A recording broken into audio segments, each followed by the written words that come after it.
We were going to be talking about a pretty devastating chapter of history today. Yeah. It's the story of German Southwest Africa, which, is now modern Namibia. And it's a place where this calculated desire for land and, I guess, national status, it led directly to one of the 20th century's very first genocides. That's right. So our mission today is to unpack this conflict quickly and clearly. We want to look at the geography, the people, the brutal warfare, and then connect all of that back to the legacy that Namibia still deals with today. To really get it, you have to start with the setting because the geography here is, well, it's everything. Okay. German Southwest Africa was immense. Located in southern Africa, right on the Atlantic coast, we're talking about 318,000 square miles. Wow, so that's much larger than Germany itself. Oh, considerably larger. And the landscape was defined by these really brutal extremes. Like what? Along the coast, you have the Namib Desert. To the east, the Kalahari. But squeezed right in between them is the Central Plateau. And that Central Plateau sounds like it's the key piece of the puzzle. It's the pressure cooker, absolutely. It's the only area that's really viable for large-scale farming, for herding. Exactly what the German settlers were after. So water must have been a huge issue. The ultimate scarce resource. It was seasonal. It was hard to access. So competition over that central zone was almost inevitable. And on top of the farmland, there were minerals too, right? Yes, malleable minerals. They found copper and then later these huge diamond deposits. So you have this combination that made the area incredibly appealing to Europeans. So how did Germany actually move in?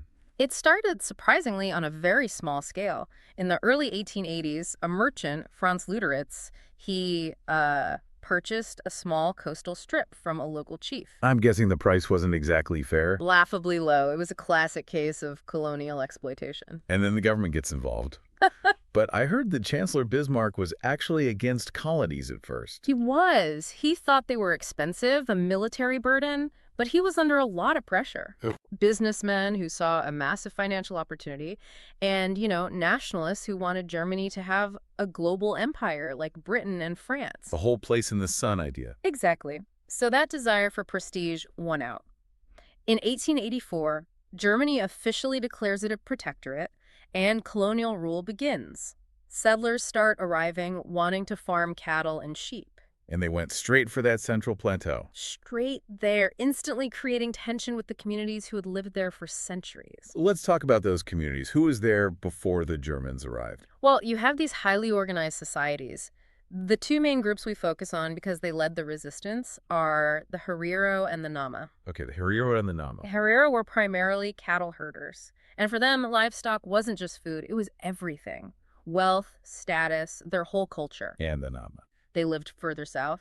Also herders, but known for being skilled horsemen and for using firearms. So these were organized groups with their own leaders, their own chiefs. Absolutely. They had established ways of managing land, negotiating with outsiders. They weren't just wandering tribes. Okay, so let's get into the specific ways the Germans started to dismantle that traditional way of life, even before the war started. It was insidious. As more settlers arrived, the administration needed more land. And they took it through these totally unfair treaties and forced sales. And the local leaders didn't understand what they were signing away? Exactly. The European concept of permanently selling communal land was completely foreign. A chief might grant someone rights to use the land, but not own it forever. The Germans exploited that misunderstanding completely. And it wasn't just land grabs. No. They built infrastructure, like a new railway line, which sounds good, but it physically cut through the traditional grazing routes. So if you're a herder who needs to move your cattle to find water, a railway is a massive wall. It can destroy your livelihood. And then there was debt. German traders would give credit to Herero herders. Let me guess. The interest rates were not great. And when the debts piled up, new laws allowed the traders to just confiscate the cattle. Their most valuable asset. That's not just taking their money, that's taking their entire social and economic foundation. It's economic warfare. You're effectively bankrupting entire communities. And this is what pushed the Herero and Nama into smaller, less fertile areas. They'd lost their land, their wealth, and their dignity. So things finally explode in January 1904. Yes, the Herero uprising begins, led by Chief Samuel Maharero. The goal was pretty clear: take back their land and their cattle. And initially they showed some restraint, didn't they? They did. The historical sources show that the fighters mainly targeted adult male German settlers and military posts. They often spared women and children, which suggests it was about reclaiming property, not just, random violence. But the Germans were caught off guard. Completely. They were shocked by the Herero's organization, their planning, and their knowledge of the terrain. The colonial government panicked and demanded huge reinforcements from Berlin. And this is where the conflict really escalates. Radically. Germany sends General Lothar von Trotha. This guy was known for his extreme brutality. He wasn't chosen by accident. He had a reputation. A terrible one. He'd put down rebellions in other German colonies and came with a clear belief in racial superiority and a mandate for total war. The turning point, then, is the Battle of Waterberg in August 1904. Yes. Von Trotha's forces, with modern artillery, surround the main group of Herero fighters and their families. But they don't surrender. No, they manage a desperate breakout. Thousands of men, women, and children flee east into the Omaheki Desert, an extension of the Kalahari. A place where you just can't survive. Not without help. And this is where the policy becomes explicitly genocidal. Von Trotha doesn't chase them. What does he do? He orders his troops to seal off the desert, to guard the water holes, to prevent anyone from coming back. He's trapping them in there to die. It was mass murder by policy. He issued his famous extermination order. The text is chilling. It says any Herero found within German borders with or without a rifle would be shot. He even said he wouldn't take women and children prisoner. He would send them back to their people or have them shot. The goal was the eradication of an entire people. And thousands died of thirst and starvation in the desert. And while this is happening in the north, the conflict spreads. Yes, in the south, the Nama people also rise up. Their leader was Hendrik Witbooi. And he had actually been an ally of the Germans before this, right? He had. But he saw what was happening to the Herero and realized the colonial system was a threat to everyone. And Nama fought differently, though. Very differently. They used highly effective guerrilla warfare. Quick ambushes, raids, then disappearing into the mountains. It was a hit-and-run style that dragged the war on for years. So the Germans had a much harder time with them. Much harder. Even after Witbooi was killed in battle, other leaders kept fighting. And the Germans responded with the same level of brutality they'd used against the Herero. For those who survived the desert and the fighting, what happened next? They were captured. And this is where we see the rise of the concentration camps. Horrific places. The most notorious was on Shark Island, near the town of Lüderitz.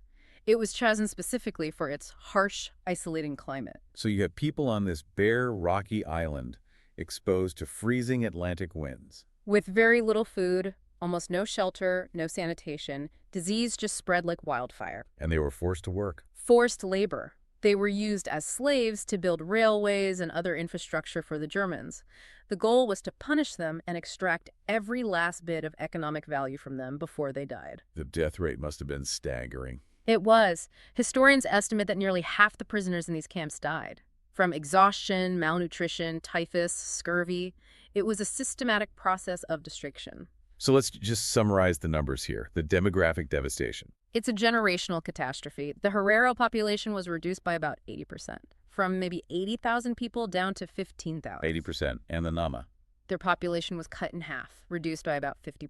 And with their land and cattle gone, the survivors had no choice but to work for the Germans. They were completely dependent, and then the government put laws in place to make sure it stayed that way. Pass laws. Yes, strict pass laws. It was like an internal passport system to control where Africans could live, travel, and work.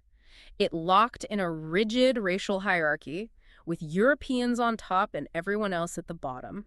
But German rule itself didn't actually last that long. No, it ended very abruptly with World War I. Right. In 1915, South African troops who were fighting for the British Empire, they invaded and defeated the German forces pretty quickly. And after the war, Germany lost all its colonies? That's right. The territory was handed over to South Africa to administer. But, and this is a key point, many of the German settlers stayed. They kept their farms. So for the indigenous people, not much actually changed. One colonial power was just replaced by another. Exactly. And South Africa was already building its own system of racial segregation, so they just continued and in some ways perfected the policies the Germans had started. So if we fast forward to today, Namibia finally gained independence in 1990. Mm-hmm. But these wounds are obviously still there. They are highly visible and politically charged. The biggest issue is land. Still. The land that was confiscated during the genocide was passed down through generations of settlers. So today, a huge amount of the best farmland is still owned by the descendants of white settlers. Many Herero and Nama people remain landless. What about Germany's role today? Well, Germany has officially recognized the events as a genocide. That was a major step. And they offer a lot of development aid to Namibia. But there's a debate between aid and reparations. A very heated debate. Reparations would be a legal acknowledgement of the need to compensate victims. Aid is seen more as assistance or even charity. There are also ongoing demands for the return of artifacts and human remains that were taken for so-called racial science. This whole history is just such a powerful lesson in how economic interests and, national pride can combine to make something horrific seem inevitable. It really is. And when you look at issues like land reform and inequality in Southern Africa today, you realize this isn't just history in a textbook. No, it's alive. It's shaping the present. It's fascinating, in a tragic way, that the blueprint for so many of the systems of control we saw later in the 20th century. Forced labor, past laws, concentration camps, so much of it was tested and perfected right there. It really makes you think about how deeply history is woven into the problems we face today. Definitely. Something to think about. Thank you for joining us. We'll see you next time.